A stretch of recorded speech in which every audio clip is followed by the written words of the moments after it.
Okay, we've got a lot to talk about with UFOs today, so get in here. This is Jack with Cosmic Road. Please hit like and subscribe and let me know what you think in the comments below. Okay, I'm making this a few days ahead of time, so I'm sure a lot has changed by now, but here is what I've got for you today. From Ronnie Vernon, what are the U.S. and UK military searching for here since November 18th using RAF Typhoon and USAF CV-22B supported by KC-135 tanker? Could they have found the RAF Lakenheath mysterious drone's source? Yeah, so he's saying there is some sort of search being conducted in this area, and that maybe this is where the drone operator or a secret UFO underwater base, I have no idea. But they are searching in that area. I think that is really intriguing. Maybe by the time I put this video up, we have some answers on that or some further insight on that. But as of now, I haven't seen it. I thought that was super fascinating. Yeah, let's see. We got more. This is another supposed drone or UFO from New Jersey. Check this out. Oh my God, here we go. Here it is. Look at that crazy thing. Look at that nutty thing. That's insane. Kidding me right now.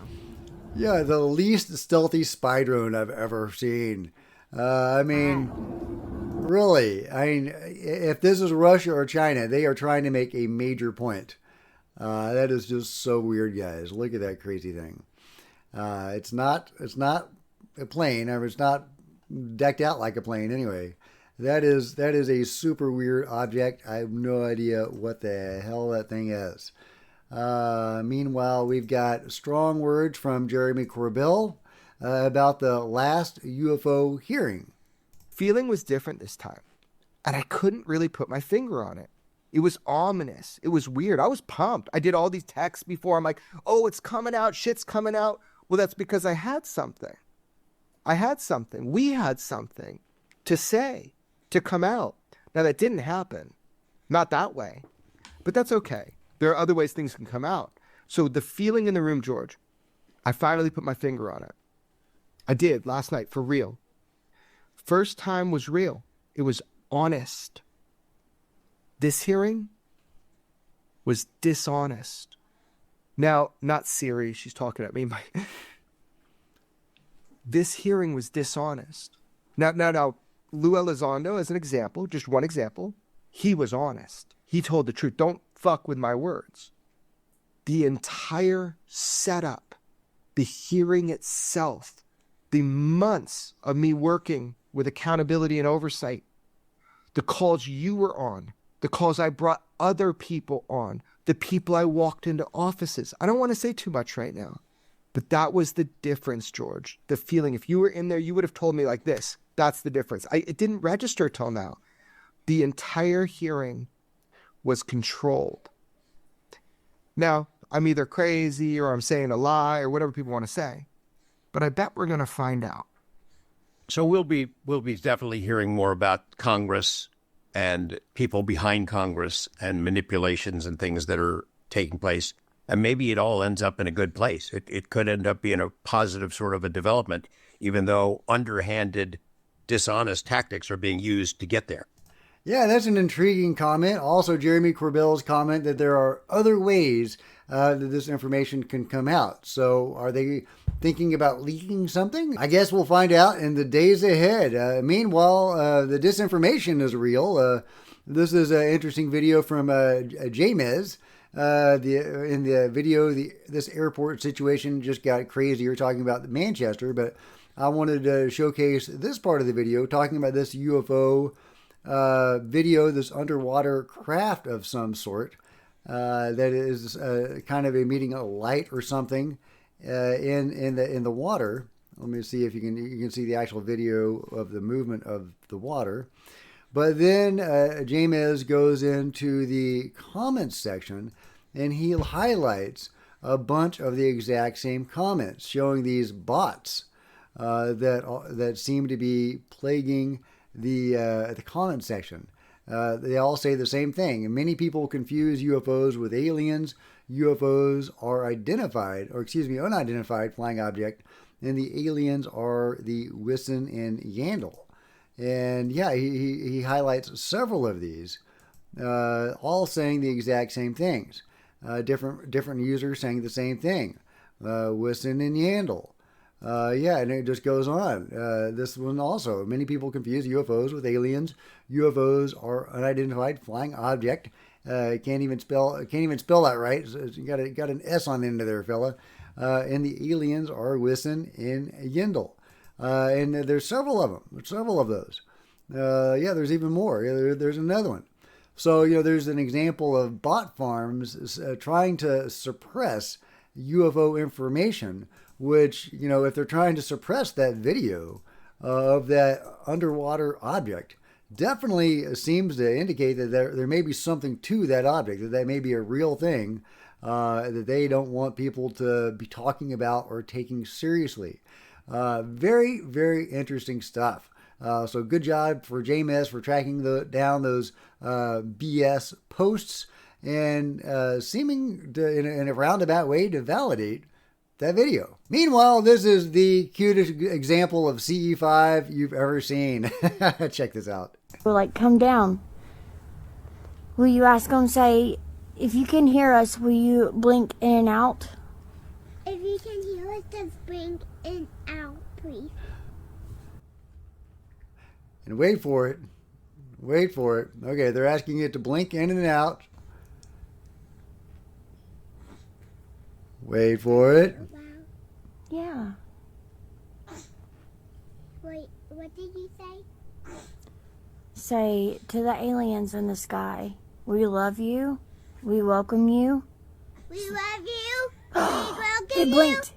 It blinked. Did you see that? you. Yeah. It's blinking in and out. Oh my God, it's blinking in and out for you, Kai. Ow. Do you see that? Now, isn't that cute? Now, of course, I could just be going behind that branch, very, very likely. It's interesting that it happened right when they were sending their love to it. Interesting. But there is another object in the sky. I was thinking of That object up there. a time when I was playing with one of your plushies.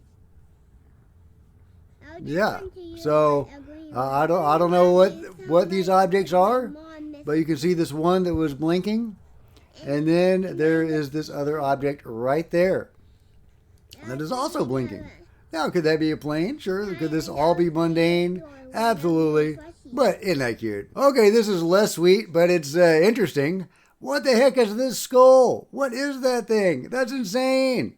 All right, this is from Bruce Fenton, who says this is an object in a museum in Ecuador. Yeah, I mean, obviously South America is a hot spot and has been for thousands of years. Non-humans living amongst the peoples in Peru and possibly elsewhere. And then you've got this crazy guy.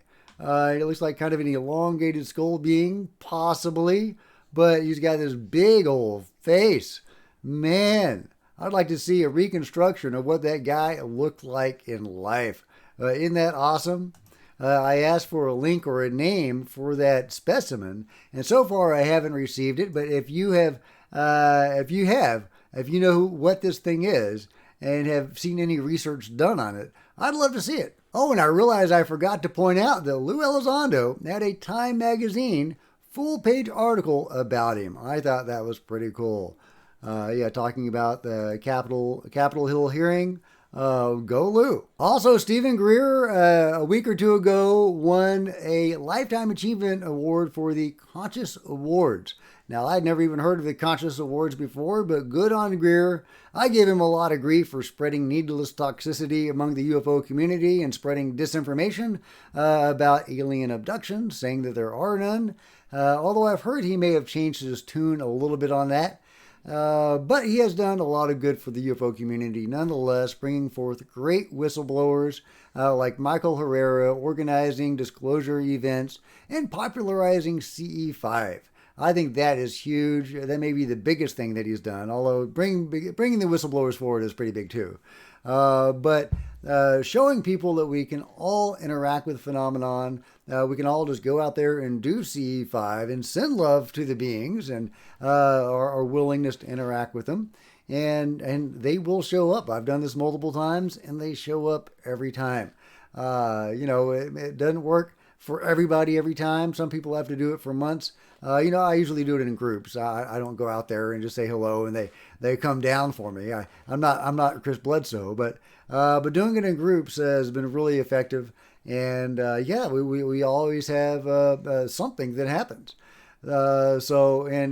Kudos to Stephen Greer for popularizing that modality to the mainstream. Meanwhile, Eric Burleson talks about how David Grush is not allowed to open the kimono in a skiff. Grush is willing to open up the kimono, if you will, in a skiff, and he's not been allowed to do that. We're not able to get that. So the gatekeepers for this include the four corners. So if you're going to have someone like David Grush or Lou Elizondo come in and testify, that entire process is convoluted. It's very hard to understand unless you've been in the intelligence community and you know exactly how it works. You're going to get stiff-armed and they're not going to tell you exactly what you need to do. But for example, when it comes to David Grush, his credentials had expired. So he doesn't have the security clearance to talk about the things that he once could. And even if we were able to renew his security clearance, before we bring him into a skiff, we would have to get a sign-off from the chairman and the ranking member of the Intelligence Committee, the chairman and ranking member of the House Armed Services Committee. And then you'd have to get that from both the House and from the Senate. You'd also have to get permission from the Speaker, from the Minority Leader. You'd have to get basically everyone's sign off. And if any one of those decides, nope, we're not going to have this hearing, then it doesn't happen. That is super frustrating, but that is what we're dealing with, levels of obfuscation and just, government bureaucracy. But don't be too frustrated. Enjoy this awesome closing video. Have a great day. Like and subscribe. Let me know what you think about it all in the comments below. There's links. There's a merch store below if you want to support Cosmic Road. Coffee mugs, t-shirts, hoodies, all that kind of stuff. You can also become a channel member. Channel members are rock stars, and I really appreciate you guys' support. Thank you. Meanwhile, there are plenty of other videos on the channel. I'll see you guys next time. I probably won't be doing that, but hey, you never know. Later, guys. This is Jack with Cosmic Road, signing out.